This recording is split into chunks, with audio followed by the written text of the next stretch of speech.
देखो मेरा क्या सीन है कि मैं किसी को फालतू बोलता नहीं, लिटरली नहीं हम्म। बोलता। तो वही था, मैं फुकरा को सपोर्ट कर रहा था। उसके बाद ये क्या बोलते हैं, तो उस समय ये था ट्रेंड, जो भी फुकरा को सपोर्ट कर रहा है उसको एक काइंड ऑफ अलग टाइप का हिट मिल रहा है। मेरे को कम मिल रहा था क्योंकि मैं एल्विश की साइड भी था काइंड ऑफ, क्योंकि एल्विश को भी मैं पर्सनली जानता था, फुकरा को भी पर्सनली जानता था।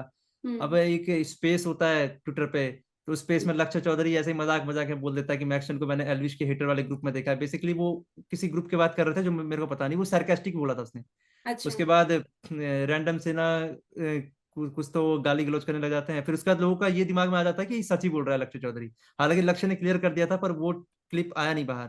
अच्छा। उसके बाद लोगों को यही लगा कि ये वो फिलहाल, फिर मेरे को हेट पड़ने लग गया बहुत ज्यादा। फिर मेरे को बहुत ज्यादा हेट पड़ा तो मैंने फिर कुछ तो गवार आदमी बोल दिया था, क्योंकि मेरा हाँ। वही है, बहुत ज्यादा हेट मिला तो मैंने गवार आदमी बोल दिया। उसके बाद मेरा यही चलता रहा है इनके फैंस का मेरे बीच में। हम्म। कभी वो, फिर उन्होंने ट्रेंड चला दिया मेरे खिलाफ गालियों गालियों वाला। फिर उसके बाद मैंने तब जाके एल्विश को टैग किया कि किन गवारों को फॉलो करके रखा है ये वो। तो हम्म। वहां से फिर जाके ये यहाँ पे शिफ्ट हुआ। तो हम्म। वहां भी कुछ हुआ नहीं। फिर मुनावर वाले सीजन में क्या हुआ कि मेरे को मुनावर को लिए बहुत हिट मिला था, क्योंकि मैंने मुनावर को ये प्रेडिक्ट किया था कि उसके जीतने के चांसेस ज्यादा हैं, हम्म। क्योंकि उसमें सीजन में कोई था ही नहीं मुनावर के टक्कर का। अनुराग डोभाल था एज अ ऑडियंस बेस में, अनुराग डोभाल ही था टक्कर का, लेकिन वही था हम्म। कि अनुराग डोभाल की कोई रियल पर्सनैलिटी नहीं थी अंदर।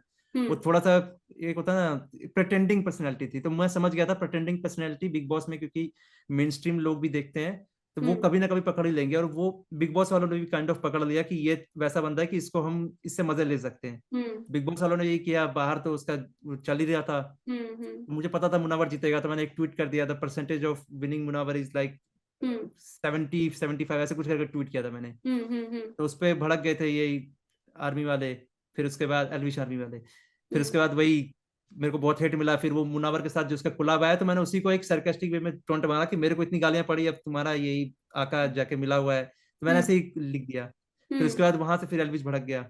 हम्म। और मतलब लिटरली लोगों ने ये बात फैला दी कि मैं पीछे पड़ा था। एक्चुअली मैं पीछे पड़ता ही नहीं किसी के, मेरे को फर्क ही नहीं पड़ता कौन क्या कर रहा है। मैं हम्म। ज्यादा ज्यादा एक क्रिटिसाइज वाला ट्वीट कर दूंगा, ज्यादा दो कर दूंगा, उससे ज्यादा नहीं करूंगा, जब हम्म। तक कि कोई मेरे पे ना पीछे पड़ा हो।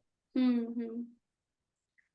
लेकिन सारा मामला ठंडा पड़ गया। आई थिंक रजत उसमें बीच में आया आप लोगों के, जहां तक हमें जो पता चला था कि रजत ने मेरे को आपको। देखो, देखो मेरे को कई सारे लोग कह रहे थे इसके लिए, क्या बोलते हैं कि पैचअप कर लो, कम करो लड़ाई वड़ाई ये वो फलान ठिकाना। मेरा उस समय ये था मेंटल स्टेट कि मैं किसी से बात ही नहीं करना चाहता था, तो मैंने फोन हम्म। स्विच ऑफ ही कर दिया था अपना। हम्म। उसके बाद रजत भाई का क्या था कि रजत भाई, ये सनी जो मेरा भाई है उससे बात करने लग गए, उससे कॉन्टेक्ट में आ गए।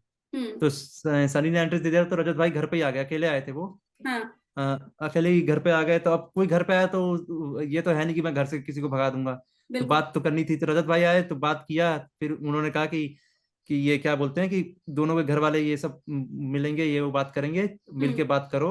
फिर हम हम्म। वहां मिले, हालांकि सिर्फ मेरे घर वाले गए थे वहां पे। अच्छा। उनके सिर्फ दोस्त लोग आए हुए थे, पता नहीं जो भी थे सबको मैं जानता ही था, कोई भी अननोन हम्म। नहीं आया हुआ था वहां पे। हम्म। फिर हम्म। वही बातचीत हुई, ये हुई फलान ठिकाना। फिर उसके बाद बस हो गया शॉर्ट।